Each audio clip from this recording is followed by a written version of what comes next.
Hello and welcome to another edition of the NCW Life Magazine. I'm your host, Jay Seebeck. Joined here with me is Ian Sagal to my right. To his right, we have Duncan Favor, a senior for Eastmont Baseball, and our Eastmont High School baseball coach, Brandon Schmitten. So what we're going to be doing today is we're going to have a little bit of a conversation about transitioning from high school baseball to college baseball. So I've got Ian Sagal here. Ian and I played for Schmitten back in 2008, 9, and 10, and 11. Is that correct? Yep. So we're going to be talking a little bit about that. We're going to go down, the memory lane side of it. We're going to talk a little bit about some of those years that we played, and then we're going to get a little bit from Ian, little tips of advice for Duncan here about, talking about what it means to be going from, you're in high school, but then you go to college and it just completely changes the game of baseball for you in a way. You're different lifestyle, everything kind of changes, goes over the top, and then maybe we'll hear about what it's like to be a little bit of a pro for you there over in the Nationals organization. So let's go ahead and get stuff started up. So Duncan, tell me a little bit about yourself. You've been playing baseball. It's coming into your senior year. You're wanting to go play at Central. What are some things that you've been working on to try to get yourself to that point as of right now? I'd say it's getting the practice outside of practice. A lot of tee work. I focus on hitting more than anything, but talking to Central, it turned into more of a dual thing, so I get to play outfield and I get to pitch as well. So it's just hard work and getting in the weight room, I guess. Talent-wise, it's just the extra practice. I mean, getting in the cages, doing tee work, finding someone to come throw to you when you can, asking a buddy to go play catch, but just the practice outside of practice, I'd say. So is that true? Is you been getting them in those morning workouts, all those kind of things? Is Yeah, showing up for them? Yeah, we actually started doing them at night now. There's good. a lot of kids that didn't like the morning workouts, believe it or not. So we go in the evenings now. But it is true. I mean, he's in the cages all the time after practice. One of the rare ones to come through in the last many years that gets out there after practice and goes out and is on a tee for 2-3 buckets of balls, and then him and his dad go out there and hit, and as you can tell, he's put himself in the weight room and gained 35 pounds or something like that since your sophomore year. Yeah, since so he's been working extremely hard and doing the right things. So. Well, Ian, you didn't. Excuse me. You didn't start putting on weight until your freshman year of WSU. I remember you were still that skinny Sagdoll, and then went out there and visited you, and it was like 20 pounds on Sagdoll. Where'd that come from? But obviously, that probably helped you out a bit. Yeah, I mean, going to college, that was the first time I even touched a weight. And I went in weighing 155 my freshman year in college, and left after my senior year weighing 185, 190. So I would say the biggest difference between that and getting to college was you're on your own. It's your first time you're going to be on your own and experiencing things by yourself without mom and dad being there. So, I just have to laugh because he is putting in twice the work that I put in when I was his age. And it's just kind of cool coming back to see kids that are still doing that. Yeah. Well, I mean, I remember you put in a lot more work than I did when we were playing. That's probably why I was hitting 9 and you were either 1 or 2 or 3. So, talking a little bit about the working out or the extra practice is, when you and I first started playing baseball together when we were 10, we would play summer ball a little bit, but then you would also go and you would be playing on, a lot of those bigger travel teams. You played in a couple international tournaments, those kind of things. So it was a lot of leg work to get to where you're at now. And so what were some kind of things that you can either appreciate from all that practice and maybe how it paid off, or any types of things that you might be able to share with Duncan, moving forward as to, what are some, scheduled workout regimes or anything like that going forward into college to be prepared for? I would say the biggest thing that I learned was how to time manage, especially, going to college. For me, it was waking up at 5:30 in the morning, going to weights. After that, getting some breakfast. Then it was going to class from 8 to 12, grabbing a quick bite for lunch, and then heading off to practice from anywhere between 2 to 6.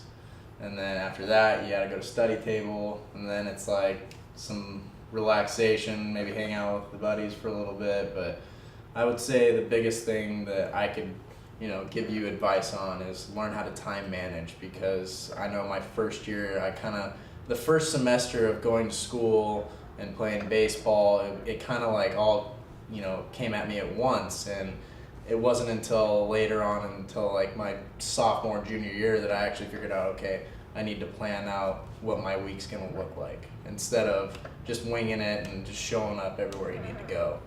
But as far as getting ready for college, you got to enjoy it as well. So I would just recommend time management, but also have some fun. Yeah. It almost becomes a job at that time too, doesn't it? It's like going to college, which is a full-time job, and then having baseball, which is almost another full-time job. Mm-hmm. Is that what you found?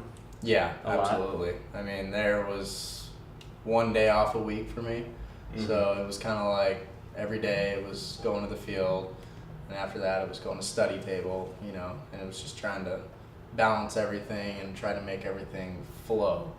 As to, my first semester in college, it was kind of like, holy cow, I'm getting overwhelmed. I was going to see my academic advisor, and I was like, I need help. Like, this is a lot for me. So it was good to have the help there, but when I come back here and I get to talk to guys like Duncan that are getting ready to go off to their first year of college, it's it's kind of cool for me to give them advice and kind of show them the ropes. And it's funny how he says like he has to find some guys like to come throw with him and throw him batting practice. It's like it's the same for me when I come back now, since what is it, 6 years out of high school, 7 years out of high school now? So like 7. Yeah, 6 or 7 years out of high school. No one in my age group is really playing anymore. So I play a little bit of slow pitch softball. Yeah, but it's coming back to your hometown and trying to find someone to throw batting practice to who wants to take the time to come out and hit ground balls to you when it's getting colder and like especially right now when it's 40 degrees outside. No one wants to come out and hit ground balls to you. So it's kind of like you got to pick and choose your battles and just make things work for you. So you go to WSU a lot, don't you? Yeah, I mean this past 2 years I've been going back to WSU for 3 to 4 weeks at a time, and then I'll come home and hang out with the family, because I'm gone from February 24th until October a lot of the times. So I try to balance it as far as spending time over in Pullman getting ready for my job basically, and then coming back and getting to see my little brother go through high school or hanging out with my dad and mom. So it's a bit of a juggling act, like I said, but you got to do what you got to do. Okay, we're going to take a quick break here. We're here at Dan White Field at Eastmont High School talking baseball here with Ian Sagdahl, Duncan Favor, and Brandon Schmidt. So stay tuned. We'll be right back. Stay up to date with what's happening in North Central Washington. Go to the NCW Life community calendar at ncwlife.com. Please join us weekly for the 12th District with yours truly, Carrie Condata. Check your channel guide for times or go to ncwlife.com for details. Have a fun video you'd like to see featured on NCW Life? Email us at newsphotos@ncwlife.com. Is your vehicle in need of a quick oil change or tune-up before hitting the road this summer? Stop by Quick Lube and Tune, the home of the good guys at 610 South Wenatchee Avenue. Get the fastest internet available in North Central Washington by switching to LocalTel and get speeds up to 1,000 meg. Call 888-8888 today or go online to localtel.net. For all the latest news in North Central Washington, go to ncwlife.com or find us on Facebook. Got a news tip? Email us at news@ncwlife.com or call 888-2020. Are you wanting high-speed internet but don't have access to PUD fiber? Try Sky-Fi high-speed wireless internet from LocalTel. Call 888-8888 today. We're back on the NCW Life Magazine, still talking baseball here with Ian Sagdahl, Duncan Favor, and Brandon Schmidt. So let's go ahead and get into a little bit, we were talking a lot about the transition from college, but I want to talk a little bit about maybe even outside of baseball when you go and you're trying to get to college. I mean, right now, Duncan, you can go into Schmidt's classroom and be like, hey coach, I've got this going on with me right now. You can still, talk to your coach that way, but it's a little bit different when, your teachers aren't going to know who you are when you go there. They're going to be like, okay, well, I've got a baseball player, but they haven't been necessarily, seeing you for the past 3-4 years. They've been watching you grow up. Because, if you're a teacher in a school district, you generally get involved with all the kids growing up, and it's just kind of something that happens. So you need to be able to find, that way to interact in campus where, you can find somebody that you can rely on to talk to about certain things that come up, because you're out there, you're going to be in Central, wherever you end up. If you're, somebody at home who's wanting to, explore that college route, you got to be able to find a way to connect with the people around you rather than just, only baseball, only school. You got to have a lifestyle in it. So maybe Ian, you could share what were some things that you found to help, alleviate that kind of thing of maybe feeling like, okay, you're like a baby bird out of the nest in a way. You're trying to figure out how to fly on your own, but it's, there's so much things going on that you've never had on your plate. You're cooking your own meals. You're trying to figure. You don't have anybody telling you when to go to sleep even. So I mean, you can stay up playing Xbox all night, and you forget that you got that big term review the next day or something like that. So maybe some things that if you had known when you were a freshman, what would you tell yourself if you could go back? You gotta make sure you're doing this particular thing day by day to make sure that you're not getting behind, but you're also keeping up with that social aspect, because you want to have that. It's part of college. Mm-hmm. I think if I could go back and kind of change some things up, I think it would be, first off, study more. You go through high school, and it's easier for some people. It wasn't necessarily as easy as for me. Coming out of high school, I wasn't the best with math, but I could write an essay like nobody's business. But I would say study. Make sure you get your sleep. I know when I was my first year, it was like going to bed at 1:30 in the morning every night and waking up at 5:30. It was kind of like, okay, my body's tired, my mind's tired. I would fall asleep in class a lot. So, get your proper sleep, eat right. But you got to enjoy college as well, like you said. So, just learn how to, like I said, time manage. It's a huge part going through college, and it just sets you up for later on when you get your first job, and you have to have to time manage with work, anything you do extracurricular outside of it. It just kind of helps everything flow and makes the process a lot easier. What are some things that maybe you might hope to accomplish by the time you're finished up with playing baseball? Well, I guess the thing going to college is most of the guys are, if not better than you, the same as you.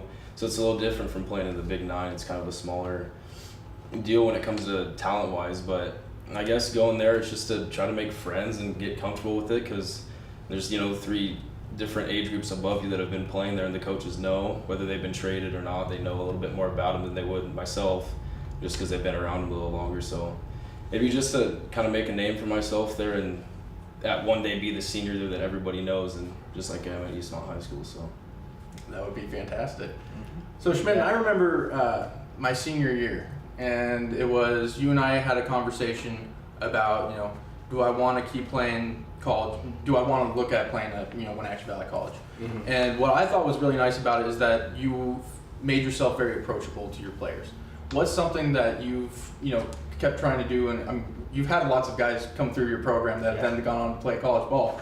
So I'm assuming you've had a lot of those conversations with players. What are kind of some of the things that you like to highlight on when you're talking to these young kids that are saying, hey coach, I think I want to keep this going, obviously past their time here, but what are some things that you try to provide them with going into those types of conversations?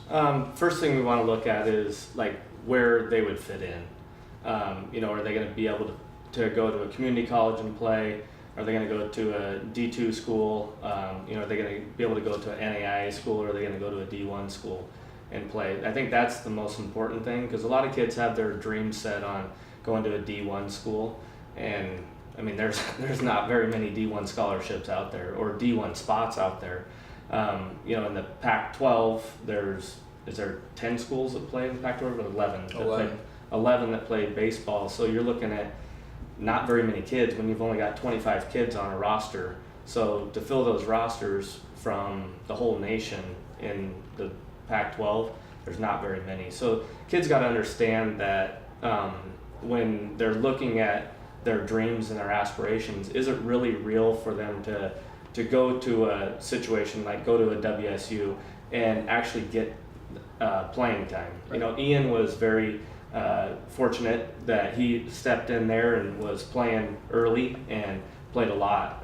A lot of kids think that, you know, because they're the best kid on our team, they would go into a D1 school and then get playing time, and that's just not the case. And so a lot of kids will get burnt out more often if they go to a situation where they're not going to be playing, instead of going to a D1 school right off the get-go, walking on. It might be better for them to go to a community college for a year or for 2 years and then build their skills, build their bodies, improve on every aspect of the game, and then get to transfer over to a D1 school.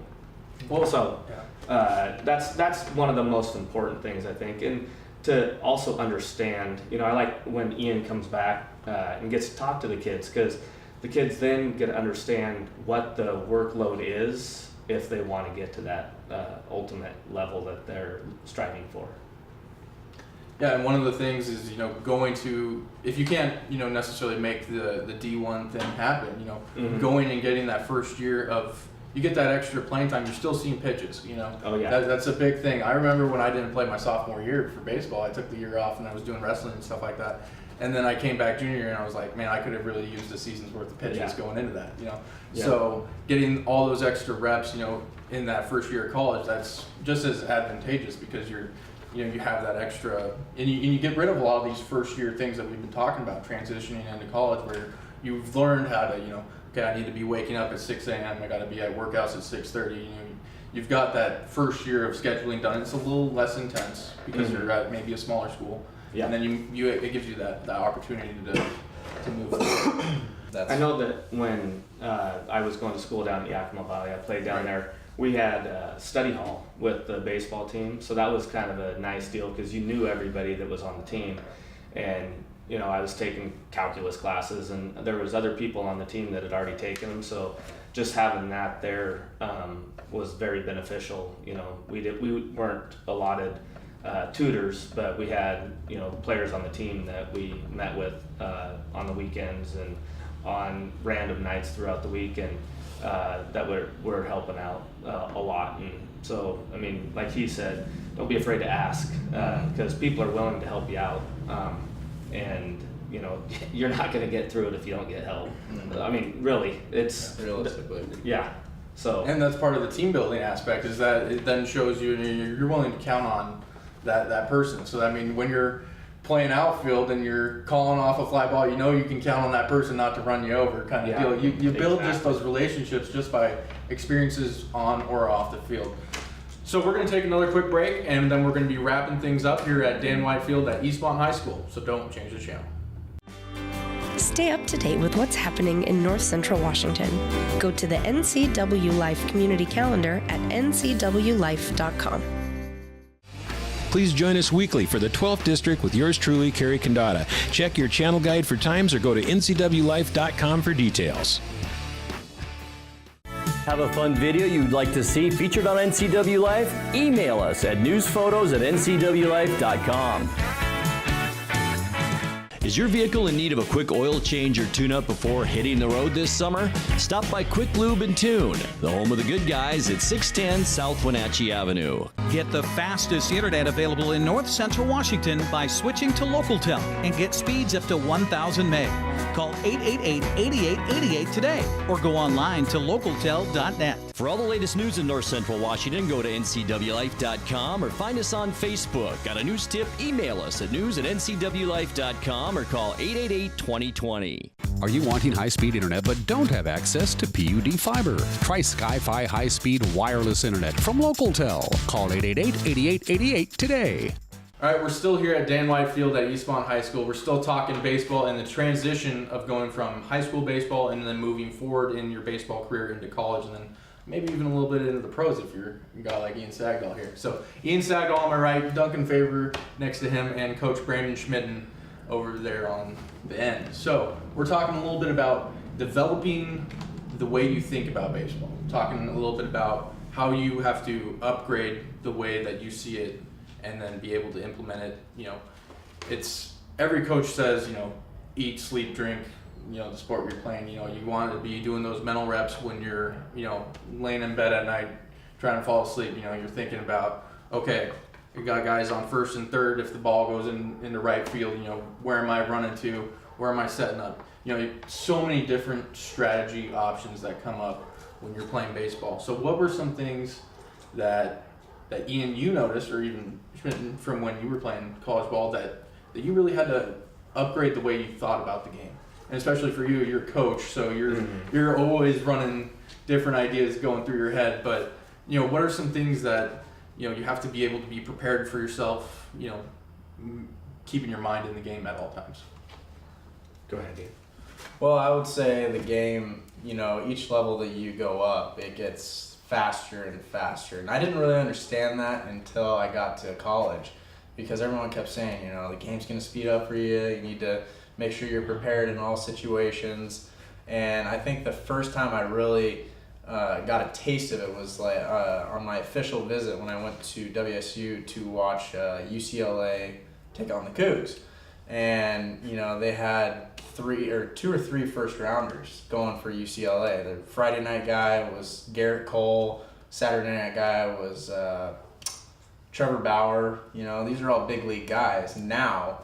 But it was like, wow, like the game actually does speed up. You have to know what to do and how to do it. And it was like guys throwing 102 miles an hour.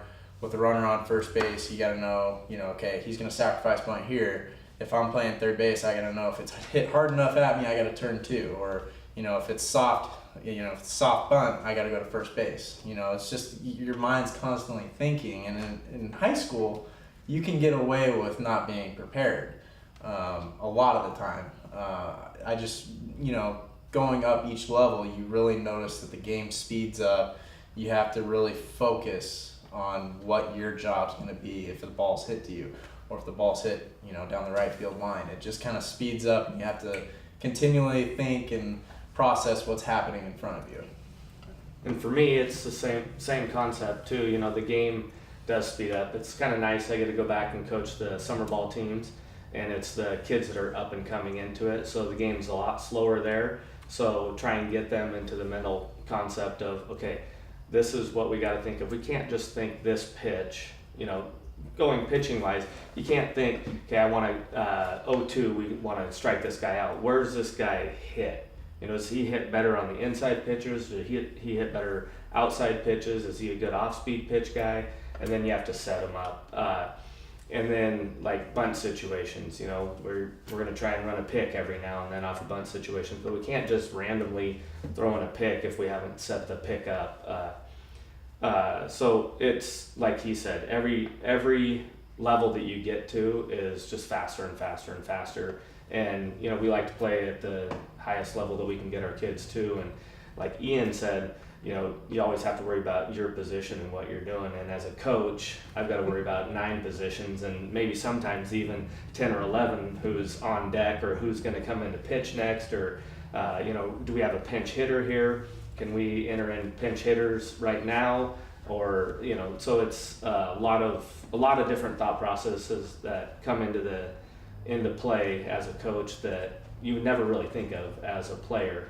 And so but like Ian said, going from high school to college, you go from a guy that's throwing stiff mid 80s to you would drool when you see a guy throwing mid 80s, right, in college. Absolutely. So the game speeds up a lot, and you just have to be more prepared mentally, and in order to be successful.